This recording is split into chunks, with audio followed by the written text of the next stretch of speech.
말씀으로 우리 10장 말씀, 마태복음 10장 말씀인데 10장은 예수님께서 제자를 택하시고 이 제자를 보내시는, 파송하시는 파송장이다라고 보통 그렇게 말합니다. 그래서 예수님께서 제자들을 부르시고 그들에게 이 복음을 주셔서 세상에 가서 전도하라라고 이렇게 파송하시지 않습니까? 그런데 파송하시면서 예수님께서 전도의 방법과 원리를 가르쳐 주시고 또 이 전도하러 나가서 꼭 필요한 당부들을 하십니다. 그 당부들을 지난주에 우리가 배웠지 않습니까? 그렇죠? 오늘 본문에는 그런 너희들이 가서 전도할 그 현장이 이 세상이 그렇게 만만한 데가 아니다. 핍박이 넘쳐나는 세상이다. 그러니 그런 핍박이 있을지라도 뭐 하지 말라고요? 두려워 말라라고 이렇게 예수님께서 먼저 이 어려움을 당하기도 전에 먼저 두려워하지 말라라고 이렇게 말씀하십니다. 이스라엘 백성들이 출애굽해 가지고 이제 이 가나안 땅, 그 하나님이 주신 젖과 꿀이 흐르는 그 땅을 들어가려고 이제 정복을 해야 되는 거예요. 그때 이 모세를 불러서 하나님께서 뭐라 말씀하셨습니까? 두려워하지 말라라고 이렇게 말씀하십니다. 내가 너와 함께 하니까 두려워하지 말라는 말씀. 오늘 본 말씀에 이 두려워하지 말라는 말씀이 몇 번 나올까요? 예배 전에 와서 성경 본문 읽는 분들은 그냥 한번 대충 읽는 게 아니라 오늘 본 말씀에서 하시는 말씀이 뭘까? 제목을 제가 줬지 않습니까? 그죠? 그럼 두려워하지 말라라고 했는데 어디에서 두려워하지 말라라고 하는지를 먼저 살펴보면 이 설교 때 더 은혜를 받습니다. 오늘 이 두려워하지 말라는 말은 3번 나옵니다. 오늘 본문에 3번이나 나옵니다. 그만큼 3번이나 강조하고 있다라는 것입니다. 사랑은 공짜로 얻어지는 것이 아닙니다. 사랑하려고 할 때 대가를 지불해야 됩니다. 많이 사랑할수록 대가는 더 많이 지불해야 되는 것이죠. 소중한 것은 쉽게 얻어지는 것이 아니다는 말씀입니다. 예수님의 제자가 되는 것이 결코 쉬운 일은 아니다는 말씀인 것이죠. 한 생명을 구원하는 일은 대충해서 되는 것이 아니라 핍박을 당하고 고난을 당하고 그 고난을 이겨내고 두려워하지 않고 그 고난에 맞설 때에 하나님의 생명이 전파되고 죽어가는 사람들을 살릴 수 있다는 말씀인 것이죠. 우리 24절 25절 같이 읽겠습니다. 시작. 제자가 그 선생보다 또는 종이 그 상전보다 높지 못하나니 제자가 그 선생 같고 종이 그 상전 같으면 족하도다. 집 주인을 바알세불이라 하였거든 하물며 그 집 사람들이랴. 예수님은 선생이고 너희는 제자다 그런 말입니다. 그리고 이 종이 상전보다 높지 못하다. 그러니까 상전이 대접을 많이 받습니까? 종이 대접을 많이 받습니까? 상전이 대접을 많이 받잖아요. 그죠? 그러니까 이 세상에서 나를 바알세불이라 했거늘 바알세불은 뭔가 하면 이 귀신의 왕을 바알세불이라고 합니다. 나를 귀신의 왕이라 했는데 너희들은 오죽 하겠느냐 그런 말입니다. 그렇습니다. 예수님을 위해서 살려고 마음먹은 사람들에게는 이 세상이 그렇게 좋아하지 않는다는 말씀인 것이죠. 그래서 내가 예수님인지 아닌지, 내가 예수님의 제자인지 아닌지를 알려고 하면 2가지를 살피면 됩니다. 이 2가지가 나한테 있으면 내가 예수님의 제자가 되는 거예요. 그런데 없으면 깊이 한번 생각해 봐야 돼요. 첫째, 예수님의 이 제자의 참된 이 표시, 첫 번째가 바로 사랑입니다. 나에게 사랑이 있는지 없는지를 살펴야 됩니다. 내가 이웃 사랑하는 그 사랑이 있다면, 하나님을 사랑하는 그 사랑이 있다면 내가 제자라는 것이죠. 요한복음 13장 35절 같이 읽겠습니다. 시작. 너희가 서로 사랑하면 이로써 모든 사람이 너희가 내 제자인 줄 알리라.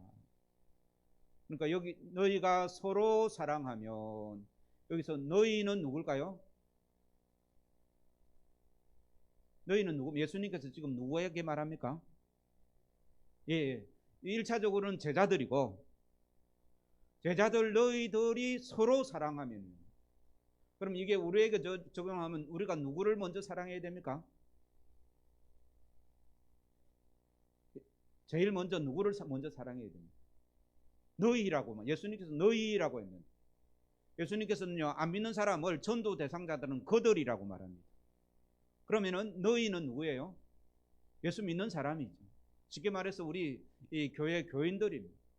우리가 서로 가까이 있는 사람들, 한 가족, 또 교인들을 서로 사랑하지 못하면 예수님의 제자가 아니라는 거예요.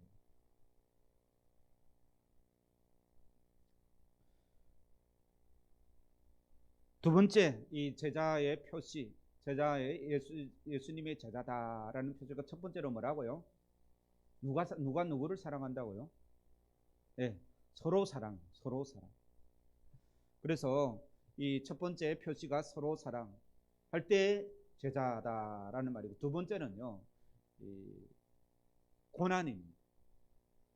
고난을 받는 삶을 사느냐, 그렇지 않고 이 세상에 참 이 편하게 잘 사느냐 따라 이 예수님의 제자인지 아닌지를 알 수 있다라는 것이죠.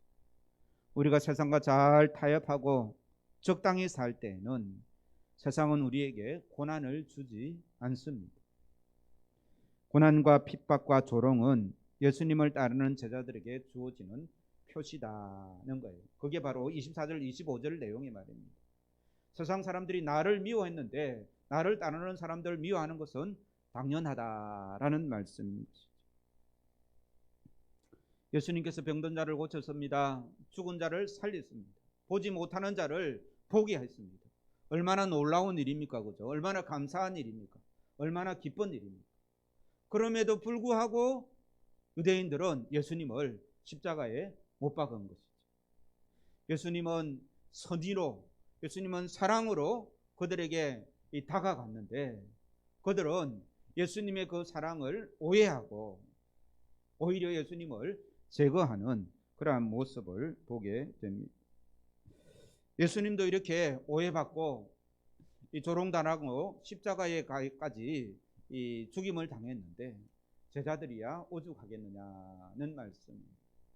그런데 우리 예수 믿는 사람들이 고난 당하는 것을 이 두 가지로 나누어서 생각해야 됩니다. 첫 번째 하나는요, 내가 잘못해서 고난 당하는 게 있어요. 그거는 예수님 때문에 당하는 고난은 아닙니다. 그렇지 않습니까? 두 번째는 내가 예수를 잘 믿으려고 하는데, 그래서 진실되게 바르게 정직하게 살려고 하다가 당하는 고난이 있죠. 그것은 예수님 때문에 당하는 고난입니다. 복음을 전하고 예수님의 말씀대로 살려고 애를 쓰다가 당하는 고난은 예수님 때문에 당하는 고난입니다. 그래서 두 번째 고난은 무슨 고난이라고요? 방금 예수님 때문에 당하는 고난입니다. 그럴 때에 우리는 예수님의 제자가 되는 것입니다. 한국 교회사에 한국에 복음이 전해지는 그 교회사가 있습니다. 교회사, 교회의 역사죠. 그 교회 역사에 제일 먼저 나오는 사람 중에 한 사람이 토마스 선교사라는 사람입니다. 이 사람은 우리나라 땅에 발을 딛긴 딛었는데 발을 딛자마자 죽임을 당했어요. 대용군 시대 때 말입니다. 대동강에 서문호라는 배를 타고 제너럴 서문호라는 배를 타고 토마스 선교사가 같이 들어왔었어요. 그런데 우리나라 관군하고 오해가 있어가지고 이 관군들이 몇 명이 죽게 되는 거예요. 그러니까 우리나라에서 가만히 있겠습니까? 그 서문호 탄 사람들 다 죽이는 겁니다. 그럴 때에 물에 빠져서 물에 이제 탈출을 하죠. 토마스 선교가 탈출을 하는데 뭘 가지고 탈출하는? 성경책 보따리를 들고 탈출을 합니다. 그래서 이제 이 대동강변에서 이 토마스 선교사님이 그 성경책을 주면서 자기를 죽이는 사람, 몽둥이를 머리를 맞아가지고 죽게 되거든요. 그걸 자기를 죽이러 오는 사람한테 성경책을 내미는 거예요. 그렇게 이 토마스 선교사를 때리고 죽인 사람이 박춘권이라는 사람입니다. 박춘권이라는 사람이 이제 이 뭐라고 나중에 이 고백을 했는가 하면 이렇게 고백합니다. 내가 서양 사람을 여러 명 죽였는데 그 가운데 한 사람은 지금 생각해도 이상한 점이 있다. 내가 그를 죽이려고 하자 그는 두 손을 마주잡고 무슨 말을 한 후 붉은 천이 덮인 책을 가지고 웃으면서 내게 받으라고 권했다. 내가 그를 죽이기는 했지만 이 책은 받지 않을 수 없어 받아왔다. 그래서 다른 사람, 서양 사람을 많이 죽였는데, 그때 많이 죽였는데 그 토마스 선교사를 죽인 것은 마음에 늘 걸리는 거예요. 그러다가 몇 년 후에 다른 선교사님을 만나고 그 선교사님한테 와서 자기의 죄를 자복하고 예수를 믿게 되었어요. 나중에 장로까지 되신 분이 이 박춘권이라는 사람입니다. 우리나라의 복음의 시작이 이렇게 이 토마스 선교사뿐만 아니라 이런 선교사님들이 여러 명 되거든요. 이런 선교사들의 그 이 피를 이 바탕으로 한국 교회가 세워진 것이죠. 그때 이 사람뿐만 아니라 많은 사람이 성경책을 가지고 왔어요. 그 당시 책자가 귀했거든요. 그래서 성경책을 가지고 와가지고 성경책을 열심히 읽은 게 아니라 성경책을 뭐 했는가 하면 벽지로 쓰는 거예요. 한문으로 된 성경책이 벽지로 붙여놨다가 어떤 사람은 벽지에 붙여놓으니까 늘 눈에 뜨인다 아닙니까? 그죠?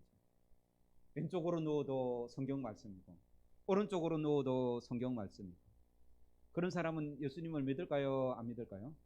믿게 됩니다. 그래서 그 토마스 선교사가 던졌던 그 성경을 보고도 예수 믿은 사람이 있습니다. 그 중에 한 명이요, 이 한국어로 성경 번역하는데 큰 공로를 했던 사람들도 있습니다. 이렇게 주님을 위해서 고난을 받는 그 고난을 통해서 복음이 전해지는 것이죠. 왜 고난을 통해서 복음이 전해집니까? 우리에게 복음이 올 때 예수 그리스도께서 자기의 몸을 십자가에 내어 죽으심으로 하나님의 사랑이 우리에게 전해졌기에 이 하나님의 사랑은 그냥 넘어가는 게 아닙니다. 무엇이 있어야 넘어갑니까? 예, 사랑이 있어야 넘어가고 피가 있어야 넘어갑니다. 그래서 우리가 내가 예수님의 제자다, 복음을 전하는 자는 고난을 받는다라는 그러한 사실을 꼭 기억하고 그 고난을 두려워하지 말라라고 주님께서 말씀하십니다. 이게 이제 그 당시에 이 토마스 선교사가 순교당한 그림입니다. 예수님께서는 우리를 이 두려워하지 말라라고 우리는 말하는데 이 두려워하지 말라는 이 아까 두려워하지 말라가 몇 번 나온다 했습니까? 3번 나온다 했죠. 첫 번째가 최후 심판이 있으니까 두려워하지 말라라고 이렇게 말씀하고 있습니다. 26절 같이 읽겠습니다. 시작. 그런즉 그들을 두려워하지 말라. 감추인 것이 드러나지 않을 것이 없고 숨은 것이 알려지지 않을 것이 없느니라. 내가 너희에게 어두운 데서 이르는 것을 광명한 데서 말하며 너희가 귓속말로 듣는 것을 집 위에서 전파하라. 그러니까 감추인 것이 모두 드러난다라는 것은 최후 심판이 있다는 말씀입니다. 그렇기에 두려워하지 말라는 것이죠. 거짓이란 영원히 숨겨질 수 없다라는 사실입니다. 우리나라 유력 대통령 후보 2명이 많은 의혹에 쌓여 있지 않습니까? 그죠? 이게 나중에 드러날까요? 안 드러날까요? 네. 그런 죄를 지었는지 안 지었는지 나중에는 드러날 것입니다. 그래서 여기서 드러난다라는 사실은 예수 믿는 사람들에게는 큰 은혜이고 예수님을 믿지 않는 사람들에게는 이 엄청난 이 화가 되는 것이죠. 그래서 우리가 이 주님 앞에 최후의 심판 앞에서 반드시 죄가 드러난다는 말씀이죠. 특히 주님을 위해 여러 가지 계획과 준비를 했지만, 애를 쓰고 노력했지만 그것이 다 허사가 되고 말았던 그런 일들이 있는 분들도 염려하지 마시기 바랍니다. 그것 또한 주님 앞에 드러날 줄로 믿습니다. 이 토마스 선교사가요, 그 이제 우리나라 순교하기 전에도 몇 년 전에도 우리나라 들어와 가지고 복음을 전했었어요. 그런데 이제 그게 영 이제 미미했죠. 그런데 이제 중국에 가 보니까, 그러다가 중국에 가니까 이 자기 아내가 풍토병에 걸려서 죽어버린 거예요. 그때가 나이가 몇 살인가 하면 27살입니다. 자기 아내가 죽었지, 자기가 복음 전하는 거 아무런 효과도 없지, 얼마나 낙심되겠습니까? 그래서 한때는요, 이 선교사가 아니라 나는 그냥 취업을 해가지고 그냥 먹고 살았어요. 그래서 이 통역관으로 그렇게 지내기도 했어요. 그러다가 다시 은혜를 받고 한국 땅으로 이 배를 타고 와서 순교를 당했죠. 그러니까 인간적으로 보면 토마스 선교사가 한 게 별로 없습니다. 미국에서 이 중국에 와가지고 아내도 죽고요, 자기 인생도 27에 이 토마스 선교사가 죽은 나이가 27살이거든요. 27이면요 우리 둘째 나이 정도 됩니다. 그 어린 나이에 자기의 온 생애를 불살라 던졌지만 아무런 효과가 없는 것 같죠. 그러나 그 헌신도 나중에 다 드러날 줄로 믿습니다. 우리가 그걸 알잖아요. 주님 앞에 가면 우리가 얼마나 헌신했는지, 그렇지 않았는지 다 드러나는 줄로 믿습니다. 그러니까 아무런 열매가 없어도 좌절하지 말아라. 마지막 날 하나님께서 다 계산하신다는 말씀인 것이죠. 하나님이 오묘한 뜻과 섭리가 있음을 믿기를 주의 이름으로 축원합니다. 적들의 방해와 음모는 주님 앞에서 드러나고 우리의 헌신과 노력도 주님께서 기억해 주신다는 말씀이 바로 28절의 말씀입니다. 26절의 말씀입니다. 27절의 말씀은 핍박이 올수록 더욱 담대히 복음을 전하라 라고 이렇게 말씀하고 있습니다. 이 세상은 영원하지 않습니다. 반드시 종말이 있습니다. 우리의 인생도 영원하지 않습니다. 반드시 마지막이 있습니다. 그러므로 고난과 혼란과 핍박과 어려움이 있을 때 염려하지 말고, 이 최종 심판이 있으니 그날을 우리가 기대하면서 이 주님의 복음을 전거하고 예수님의 제자로서 살아가는 복된 은혜가 있기를 주의 이름으로 축원합니다. 두 번째로는요, 무엇 때문에 두려워하지 말라고요? 하나님은 심판주로 오시기 때문에 하나님은 심판하시는 하나님입니다. 여기서 심판하신 하나님은 그냥 심판하시는 것이 아니라 우리의 영혼까지도 심판하시는 하나님이시다는 말씀입니다. 우리 28절 말씀 같이 읽겠습니다. 시작. 몸은 죽어도 영혼은 능히 죽이지 못하는 자들을 두려워하지 말라. 오직 몸과 영혼을 더욱 능히 지옥에 멸하실 수 있는 이를 두려워하라.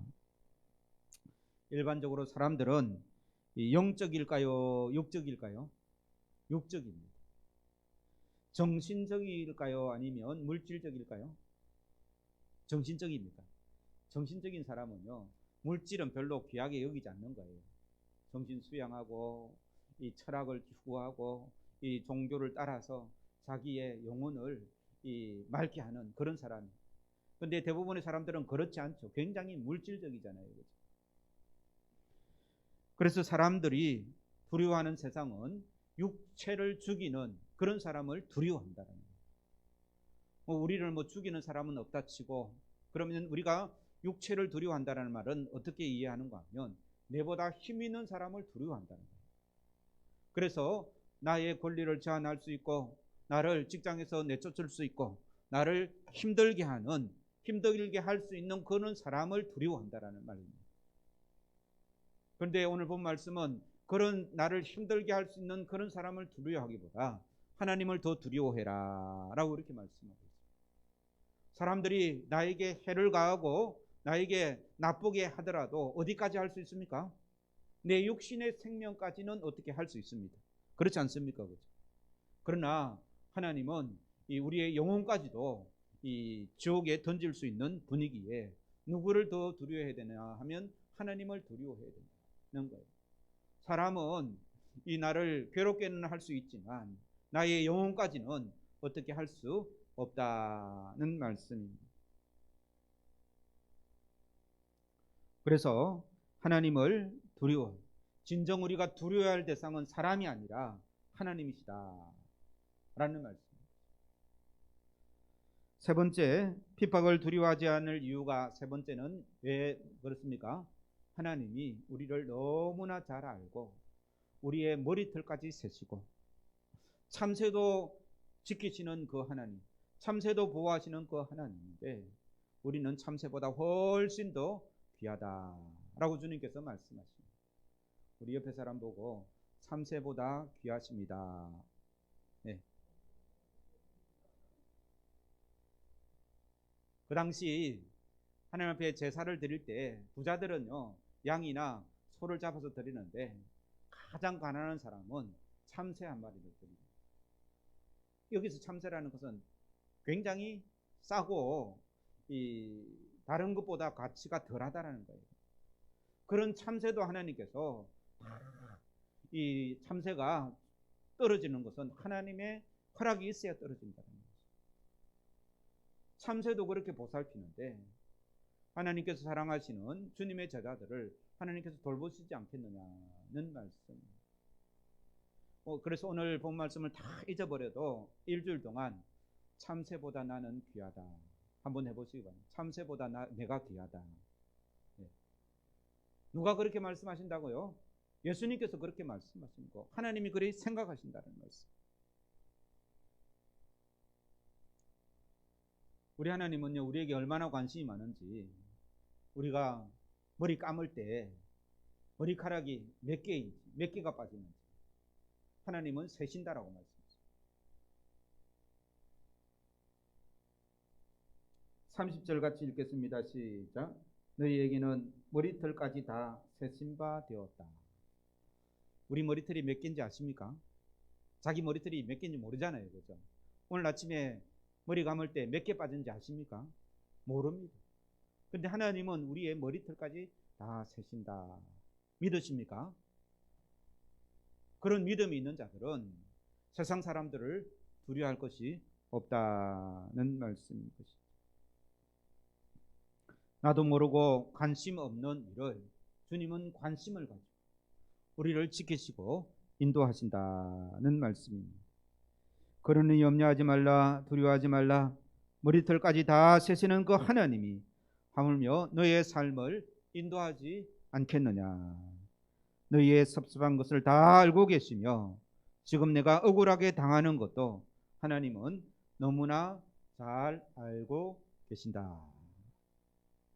제가요 고등학교 다닐 때 주일날 예배 마치고 이 친구하고 집에 오는데 이 다른 동네를 거쳐서 오게 됐어요. 우리 동네 사람들은 다 아니까 괜찮은, 다른 동네에 가니까 그 동네에서 제가 고등학교 때니까 이제 덩치가 이만했거든요. 물론 살은 조금 빠졌지만 키는 그때 이만큼 컸었습니다. 그 이제 뭐도 해도 자신이 있었고요. 굉장히 빨랐었어요. 제가 싸워본 적은 없는데 그때 이제 그 동네, 우리는 3명이고 그 동네 사람은 2명이서 우리를 시비를 거는 거예요. 그러면서 막 괴롭히더라고요. 한 대 때리더라고요. 마음은 어떻게 하겠습니까? 당장이라도 제가 훨씬 그 친구를, 그 사람을 당장에 제압할 수 있겠더라고요. 그런데 방금 예배 드리고 나오면서, 방금 예배 드리고 나오는 길에 이제 그렇게 한 거예요. 제가 싸웠겠습니까? 얻어맞았겠습니까? 얻어맞았습니다. 참았습니다. 겨우 참았습니다. 진짜 생각 같아서는 한 방이면 해결할 수 있을 것 같은데 그런 마음이 드는 거예요. 그래도 방금 예배 드리고 나오면서 하면서 이제 한 대 맞았습니다. 그 맞은 게 저한테 좋았을까요? 아니면 나빴을까요? 평생에 제가 그때 잘 안 싸웠지라는 그런 생각이 드는 거예요. 그때 제 감정대로 했으면 물론 제가 싸워서 이길 수도 있습니다. 왜냐하면 우리는 3명이고 저긴 2명인데. 그렇지만 평생에 이 치고받고 싸운 그것이 마음에 남을 수가 있는 거예요. 그래서 예수님 때문에 손해당하고 고통당하고 예수님 때문에 외롭고 예수님 때문에 이 바보라는 소리 듣고 그래도 두려워하지 말고 염려하지 말고 주님이 나의 머리털까지 세시는 그 주님이 내 편이시다 라는 믿음으로 승리하는 복된 은혜가 있기를 주의 이름으로 축원합니다. 마지막으로 32절 33절에 결론적으로 우리가 핍박과 조롱과 고난을 겪을 때에 기억해야 될 것이 있다라는 것입니다. 첫 번째는요, 우리 몇 절 보시는가 하면 32절 33절 같이 읽겠습니다. 시작.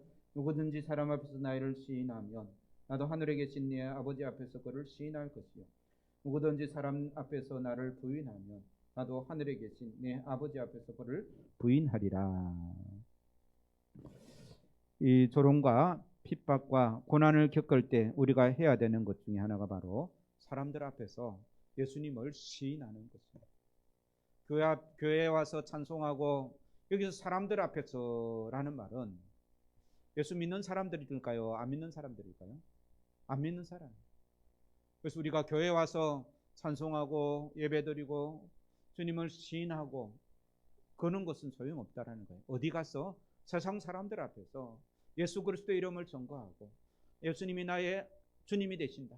하나님이 나의 하나님이 되심을 고백하는 그러한 것이 주님께서 기억하시는 것입니다.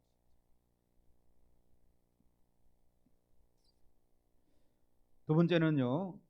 예수님은 하나님과 인간을 연결하시는 중보자고 대제사장이고 예수님을 통해서만이 구원을 받을 수 있는 예수님이 참 길이시다라는 것을 이 33절에 말씀하고 있습니다. 누구든지 사람 앞에서 나를 부인하면 나도 하늘에서 계신 내 아버지 앞에서 그를 부인하리라. 그러니까 예수님을 통해서만이 하나님 앞에 나아갈 수 있다라는 것입니다. 세상에서 착한 일을 하고 선한 마음을 가지면 하늘이 감동해서 천국 갈 것이다 라고 생각하는 사람들이 많이 있습니다. 저렇게 착한 일을 많이 하는데 천국에 안 가면 누가 가겠느냐 그런 소리를 들어본 적이 있습니까? 있죠, 그죠? 또 그런 생각을 가져본 적이 있습니까? 예, 있습니다. 그런데 이것은 복음적이지 않습니다. 뭘 잘못 알고 하는 소리입니다. 인간의 선행이나 도덕은 약간의 유익은 있습니다. 그러나 천국 가는 데는 아무런 도움이 되지 않습니다. 하나님 나라는 예수님 없이는 절대 갈 수 없는 곳이 바로 하나님의 나라인 것입니다. 예수님을 사람들 앞에서 시인할 때 예수님께서 하나님 앞에서 우리를 시인하겠다라고 이렇게 말씀하십니다. 같이 읽겠습니다. 시작. 예수님께서 하나님 앞에서 우리를 시인하신다. 어떨 때 예수님께서 하나님 앞에서 우리를 시인하십니까? 우리가 사람들 앞에서 예수님을 시인할 때 그렇다는 말씀인 것이죠.